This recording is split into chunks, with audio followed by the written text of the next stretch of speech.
We're about midway in the 2010 U.S. Sport Aviation Expo, and we're starting to see the first signs of a process of maturation, both positive and negative, that this industry was headed for and frankly desperately needs. Let's talk a little bit about the realities of the LSA industry right now, especially coming out of the economy we had in 2009.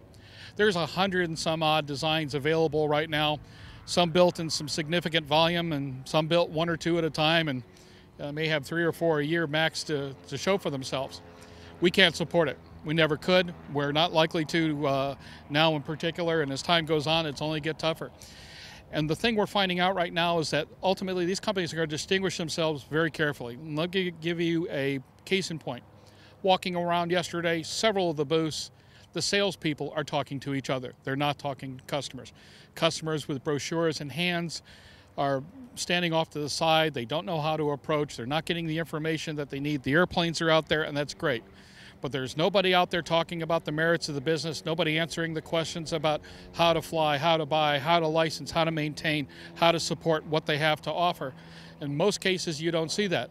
You do in a few places, and I hate to say it, you see it at Cessna, you see it at Piper, you see it at Vans, you see it at Rands, you see it at Flight Design. Companies with time in the business, companies that understand service and support, and companies who are here long after they started, simply because the only way to survive was to support the customer, market to the customer, and be professionals. And this is where we're running into some problem. Yet another case in point. Fellow finally gets the attention of 2 salespeople in a quasi-popular LSA's display area, shows up, nudges the elbow, finally gets their attention. And the first question out of the salesman's mouth is, do you have $167,000 to buy this airplane? In other words, if he didn't, he's wasting his time, so forth and so on. Not what we're looking to do. There is a coming breakdown where we're going to see the maturation of this industry devolve this 100 product industry down to the dozen, 15, maybe even 20 that can survive in certain segments. It's coming fast, and this is probably the year we're going to see the winnowing process start in earnest. The associations are starting to pay a bit more attention where they need to. We're seeing more attention from AOPA, which in the past didn't know what to do with LSA and is finally deciding to do something. EAA's process, where they're realizing now that rather than just taking credit for something that originally they were trying to kill, now has to be supported. And they've got some awfully good people working in that, and I think they've got a mandate to do their job.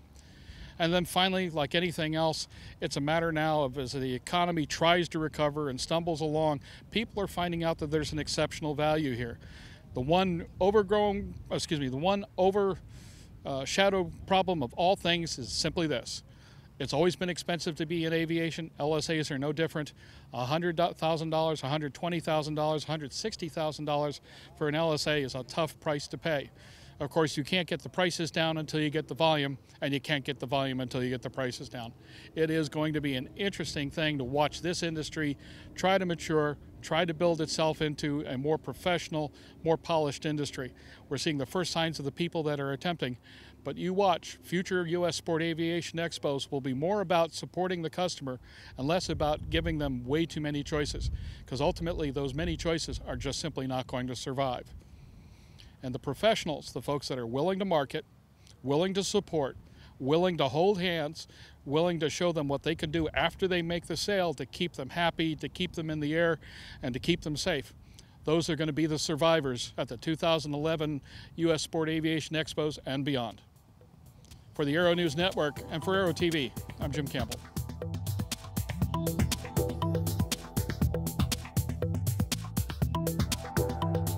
Aero-TV is brought to you by... If you own a Cirrus today, or if you are considering the purchase of a new or used aircraft, consider this.